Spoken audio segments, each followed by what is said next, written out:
Banco Central determina e pela primeira vez cheque especial terá taxa máxima de juros. Ex-presidente Lula é condenado em segunda instância pelo caso do sítio de Atibaia. Corpo do apresentador Gugu Liberato chega ao Brasil na manhã desta quinta. Você vai ver as estreias no cinema. Tem romance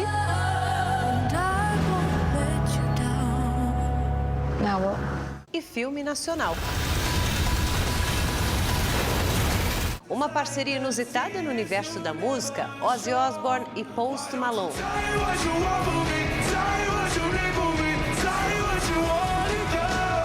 Eu sou Érica Reis e esse é o nosso Leitura Dinâmica. Fique bem informado. Fique comigo.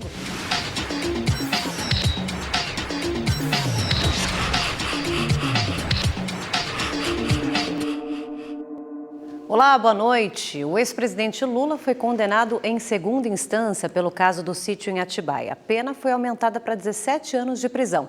A decisão da 8ª turma do Tribunal Regional Federal da 4ª Região foi unânime.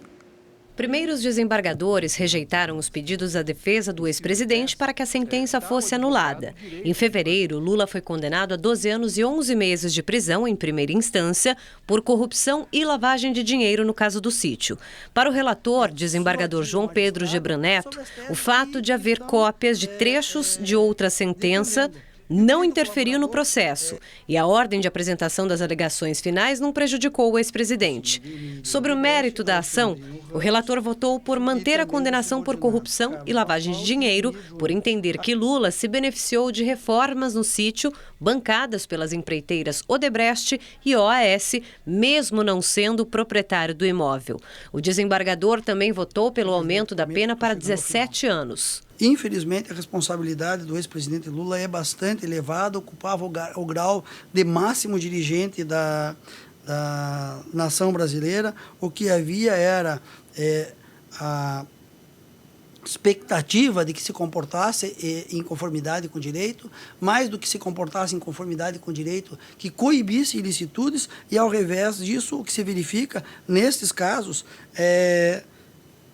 é uma participação e uma responsabilização pela prática dos diversos atos de corrupção. Os desembargadores Leandro Paulsen e Eduardo Thomson Flores Luz acompanharam integralmente o voto de Gebran Neto. Mesmo condenado em segunda instância, Lula poderá recorrer em liberdade. A defesa do ex-presidente informou que vai pedir a nulidade do processo e disse que a decisão foge de qualquer amparo jurídico e reforça que Lula sofre perseguição política. Além do caso do sítio de Atibaia, o petista é réu em mais 8 processos. Os casos tramitam em Brasília, Curitiba e São Paulo. Em relação à primeira condenação em segunda instância por corrupção passiva, no caso do triplex no Guarujá, Lula cumpriu 1 ano e 7 meses de pena.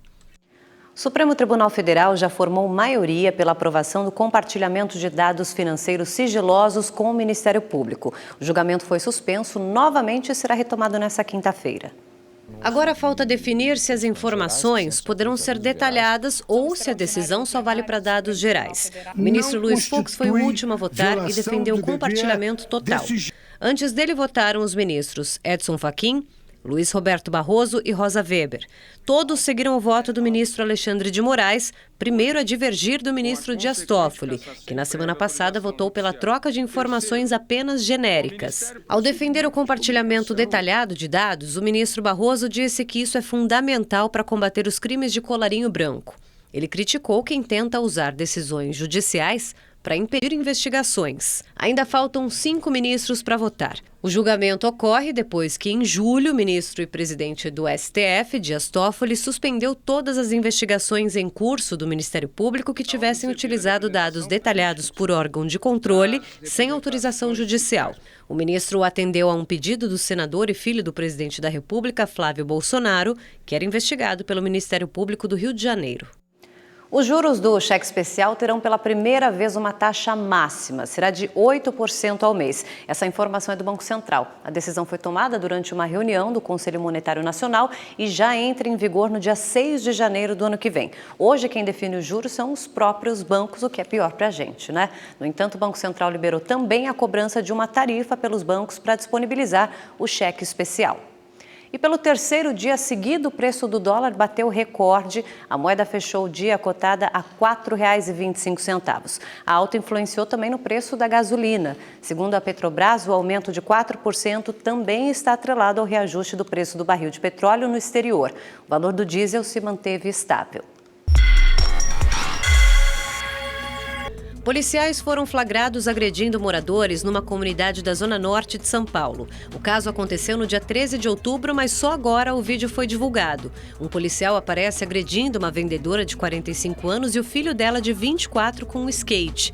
Em outro trecho, um PM dá golpes com um cacetete em algumas pessoas. Os agentes disseram que foram chamados para acabar com um baile funk e, na chegada, os moradores arremessaram objetos contra as viaturas. No dia, a ocorrência foi registrada como desacato e resistência. As imagens foram encaminhadas ao Ministério Público e à Corregedoria da Polícia Militar. 2 casais foram presos pela Polícia Federal no Aeroporto Internacional de Guarulhos, na Grande São Paulo, tentando embarcar com drogas. Eles vieram de Curitiba e iam para a França. 56 quilos de cocaína pura e prensada foram encontrados nas bagagens de mão e também numa mala junto aos containers. Os 4 suspeitos, com idades entre 20 e 28 anos, vão responder por tráfico internacional de drogas.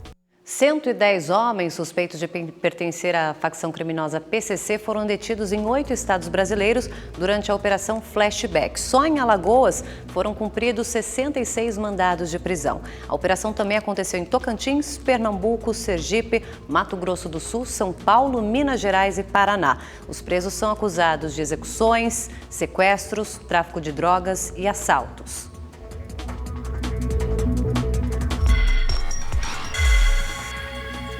Subiu para 30 o número de mortos pelo terremoto de magnitude 6,4 que atingiu a Albânia na terça-feira. Na cidade de Durém, mais de 2.000 pessoas que tiveram as casas destruídas vão passar a segunda noite acampadas em um estádio. O fenômeno foi o mais forte em 90 anos no país. Mais de 650 pessoas ficaram feridas. No Vietnã, foram repatriados 16 dos 39 corpos de imigrantes encontrados em um caminhão frigorífico na cidade inglesa de Grace, no último dia 23 de outubro.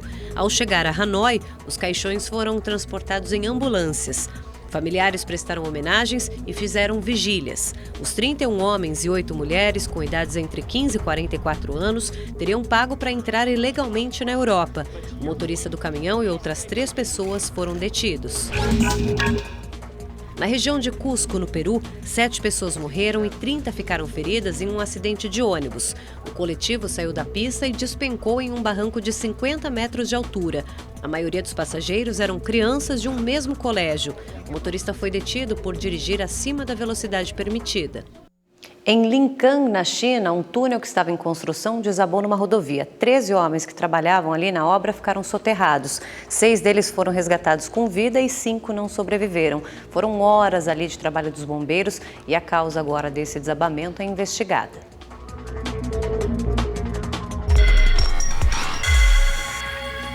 Em Najaf, no sul do Iraque, manifestantes atearam fogo na fachada do consulado iraniano. Para impedir a entrada do grupo, oficiais dispararam com armas de fogo. Um ativista morreu e pelo menos 35 pessoas ficaram feridas. Só nas últimas 24 horas, 7 ativistas foram mortos em confrontos com policiais. Os protestos contra o governo do país começaram na primeira semana de outubro. Desde então, 350 pessoas morreram. No Chile, a Câmara dos Deputados aprovou por unanimidade a redução de 50% do salário das autoridades mais altas do Estado. Entre eles estão presidente, ministros, subsecretários, governadores e parlamentares. A medida era uma das promessas do presidente Sebastião Pinheira em resposta às reivindicações dos protestos que tomaram conta do país há 40 dias. Para entrar em vigor, o projeto precisa ainda ser aprovado no Senado. 26 pessoas morreram desde o início das manifestações no país em 18 de outubro. Na Colômbia, milhares de pessoas marcharam pela capital Bogotá contra o governo do presidente Iván Duque. O ato, convocado por sindicatos e líderes estudantis, pedia a revisão de acordos de livre comércio, entre outras reivindicações. Na terça-feira, terminou sem acordo o encontro entre Duque e representantes dos grupos que manifestam contra a gestão do país. O corpo de Gugu Liberato já está a caminho do Brasil num voo comercial. Nosso correspondente Fábio Borges tem mais detalhes. Um voo comercial que partiu de Orlando na noite desta quinta-feira foi usado para transportar o corpo do apresentador para o Brasil. Daqui, deve aterrissar em Viracopos, em São Paulo, por volta das 6 da manhã desta quinta-feira. Do aeroporto de Viracopos, o corpo de Gugu vai ser levado em um carro funerário até a Assembleia Legislativa de São Paulo, o local do velório. A homenagem, que será aberta ao público, deve começar por volta do meio-dia, com encerramento previsto para as 10 horas da manhã de sexta-feira. Após o velório, o corpo deve ser transportado em cortejo em carro dos bombeiros ao cemitério Getsemane Morumbi, em São Paulo, o local do sepultamento. O apresentador morreu depois de um acidente doméstico em casa, na noite da última quarta-feira. A pedido de Gugu, a família autorizou a doação de todos os órgãos, que beneficiaram pacientes na fila de transplante nos Estados Unidos. Gugu tinha 60 anos, era casado com a médica Rosemiriam de Mateu e tinha 3 filhos. Fábio Borges, de Orlando, para o Leitura Dinâmica. O vocalista Brandon Flowers, do grupo americano The Killers, convidou um fã para subir no palco durante um show em Fort Lauderdale, nos Estados Unidos. O jovem de 17 anos pôde tocar bateria ali durante a música For Reasons Unknown. Jason Verbey não se intimidou com a plateia não, gente. Olha que tinham 35 mil pessoas lá. O público vibrou e essa performance foi impecável. Olha lá, profissa, sobe o som.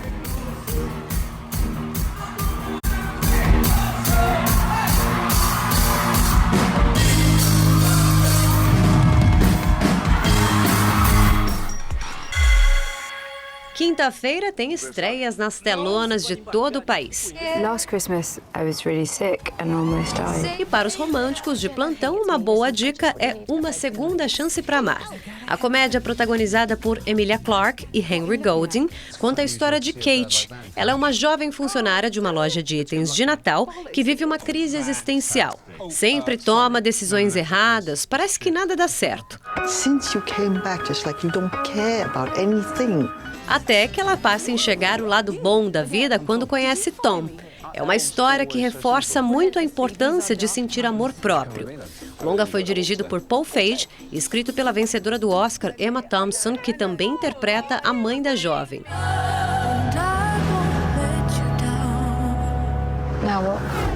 Outra opção é Carcereiros, o filme, de José Eduardo Belmonte. Rodrigo Lombardi vive aqui um agente penitenciário que precisa conciliar os problemas familiares com um trabalho nada fácil. O presídio vive dias de terror com uma luta entre facções criminosas rivais. E a situação piora com a chegada de um terrorista internacional. E nada pode acontecer com ele nas nossas mãos. Milton Gonçalves, Tony Tornado e Giovanna Rispoli estão no elenco.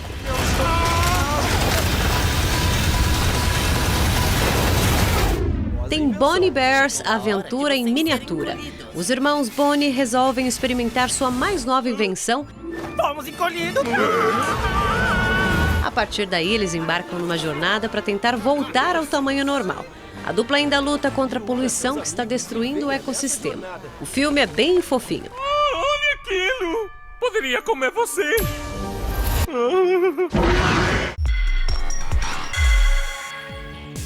Nesta quinta-feira, no Morumbi, o São Paulo encara o Vasco. Sem vencer a 4 jogos, o tricolor vê a vaga direta para a Libertadores do ano que vem sob risco e o trabalho do técnico Diniz questionado aí por parte da torcida. O goleiro Thiago Volpi saiu em defesa do comandante.